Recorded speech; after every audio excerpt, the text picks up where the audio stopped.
أهلا ومرحبا بكم في قناة زاهد للأبراج. أهلا بيك يا امرأة برج القوس. النهاردة هنتكلم عن الأسبوع الأخير من شهر أبريل لعام 2023. كل عام وأنتم بخير، وإن شاء الله هيكون هذا الفيديو تغيير كامل لمزاجك وحياتك بسماع أخبار جميلة بإذن الله. فلو أول مرة تشوف القناة شرفيني بالاشتراك وفعل زر الجرس ودوس على اللايك ليصلك كل ما هو جديد. امرأة برج القوس الفترة دي من يوم 22 اللي هو غدا السبت لغاية يوم 30 أبريل في سماع أحلى خبر مفرح. سماع أحلى خبر مفرح هيطيرك من الفرحة والسعادة ومقابلة شخص هام في حياتك. امرأة برج القوس الفترة اللي جاية دي إن شاء الله اللي هو الأسبوع الأخير ده هيكون عنديكي خبر جميل ومفرح، هيعطيكي حالة من السرور والفرح والسعادة والانتعاش. كمان هيكون عنديكي مقابلة مع شخص مهم بالنسبة ليكي. الشخص ده يكون من العائلة أو خارج العائلة أو من العمل.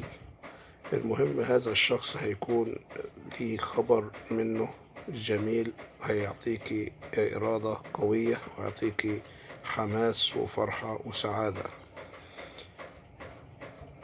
امرأة برج القوس الفترة دي فيها تغيير جذري في حياتك هيأثر معاكي على باقي السنة،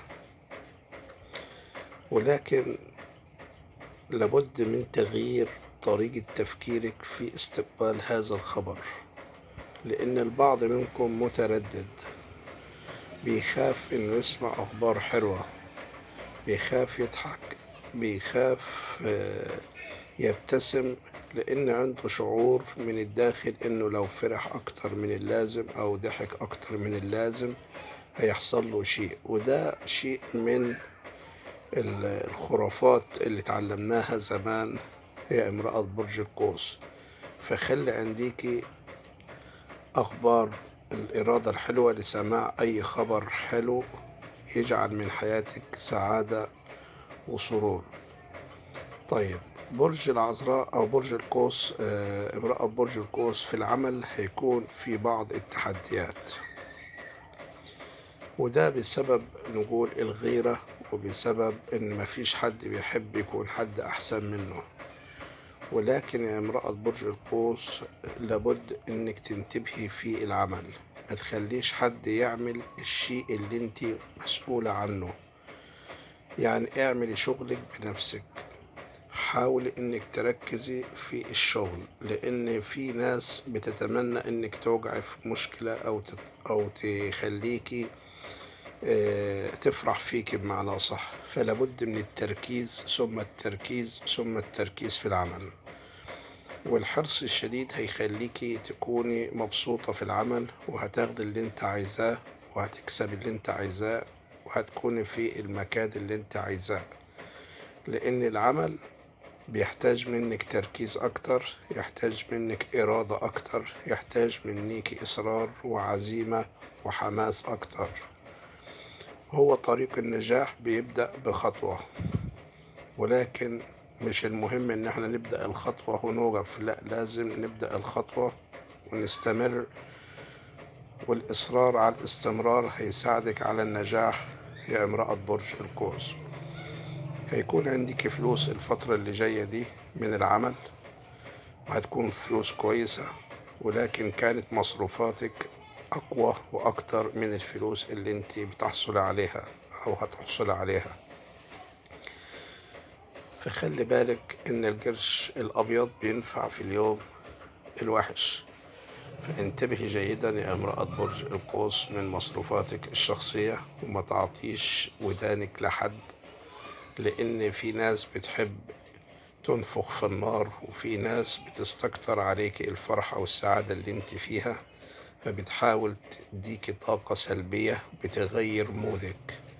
فخليك يا امرأة برج القوس واثقة في الله أولا، وواثقة في نفسك ثانيا، واقضي حوايجك بالكتمان حتى توصلي إلى الشيء اللي انت عايزاه. امرأة برج القوس، بالنسبة للناحية الصحية البعض منكم شاعر بتعب وإرهاق وعدم اتزان ودوخة ودوار، وحاسس إنه جسمه مش قادر يمشي أو قادر يتكلم، فاقد للطاقة. وده ما تخافوش من ده، لأن الفترة دي انتوا ما بتناموش كويس أو غيرتوا طريقة نومكم، فده سبب اللي انتوا فيه، لكن ما عندكمش أي شيء، وبسبب تغيرات الطقس كمان. فاتبعوا نظام غذائي سليم، اتبعوا الرياضة، اتبعوا المشي، لأن ده كله بيساعد على انتظام الدورة الدموية في الجسم. امرأة برج القوس، من الناحية العاطفية في عندك أخبار سارة بالنسبة لغير المتزوجين أو المنفصلين. هيكون في أخبار سارة جدا هتطيركم من الفرحة والسعادة وهتخليك في قمة الانبساط.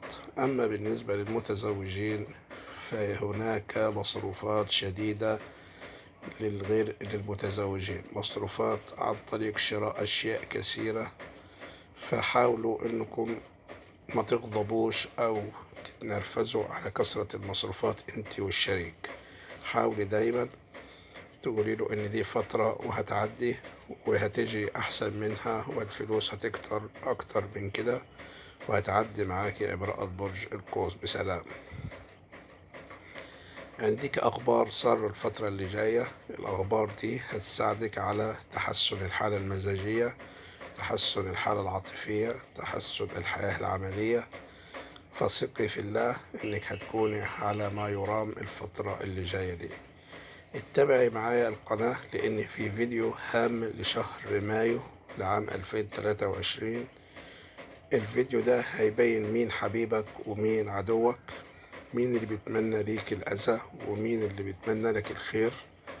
هيكون في مفاجآت كتيرة هتكتشفيها في الفيديو القادم، فعليك انك تشترك بالقناة وتتابعي معنا في الفيديوهات اللي هتنزل ليصلك كل ما هو جديد. وإلى اللقاء.